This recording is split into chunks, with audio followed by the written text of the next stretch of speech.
Edison High School in Minneapolis, we've just restructured our building. We're under what's called a fresh start.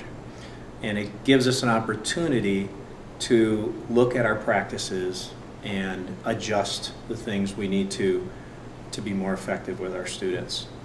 One of the things we're looking at is to kind of play on the whole thing about Thomas Edison and his ingenuity and his entrepreneurship. And as we develop expectations for not only our students but staff, we're looking at how we can become a school that uses ingenuity better.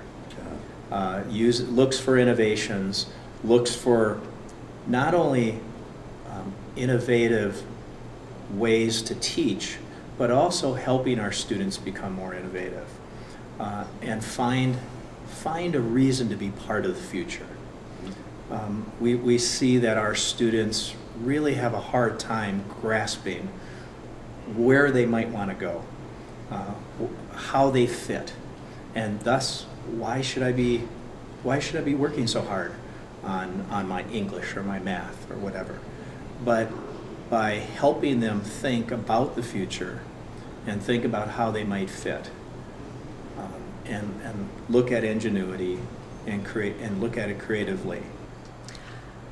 It's an exciting time at Edison High School. They've done a tremendous amount of groundwork in the staffing to their needs, and getting all of the people on board that they need, and now they're ready to really move forward with their mission, which is to make Edison represent the Thomas Edison name.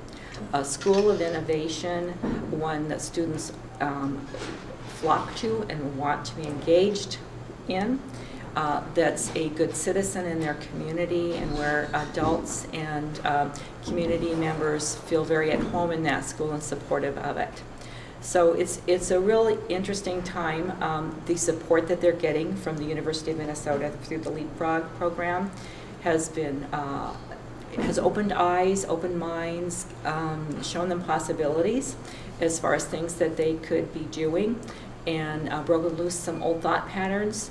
That, and supported with the NSF project that they participated in here, and the new pilot program that they've entered with the International Baccalaureate Career Certificate Program, I think positions them for a very quick ascent and a real panache for that school that I'm quite excited about.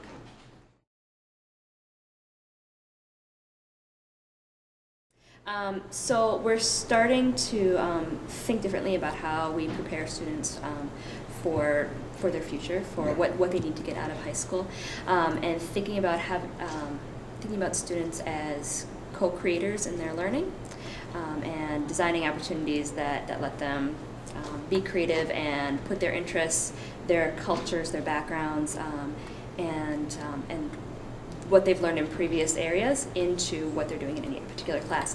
I'm a web graphics teacher, and an example of one of the things that I do, I have students create stories using multimedia technology, and they can use imagery from different parts of their life, from photographs. They can bring in writing or music that they've worked with in other classes, and bring them all together to create something that really has a part of them in it.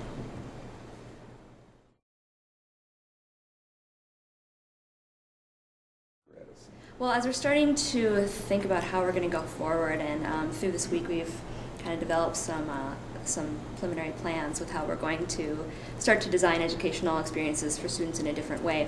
A couple things that are key.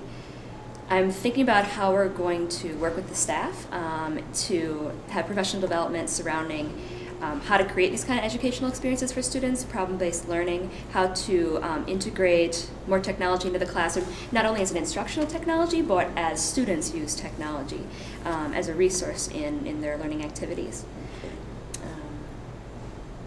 We're also definitely concerned with figuring out ways to work with the community so the community has a say in co-developing their education at Edison. working with parents, working with business leaders and industry in the area, different interested parties. The post-secondary education is key, also working with the local institutions to prepare students for post-secondary and for how they're going to be successful after high school. Great.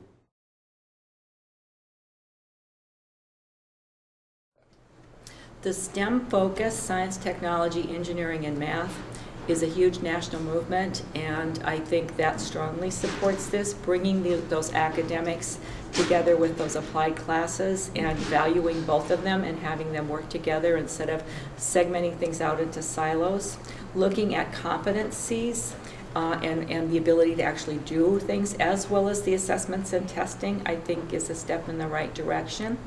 As far as things that might go against that, there's still the thought that that we're only preparing kids for immediately entering four-year colleges, and what we could be looking toward are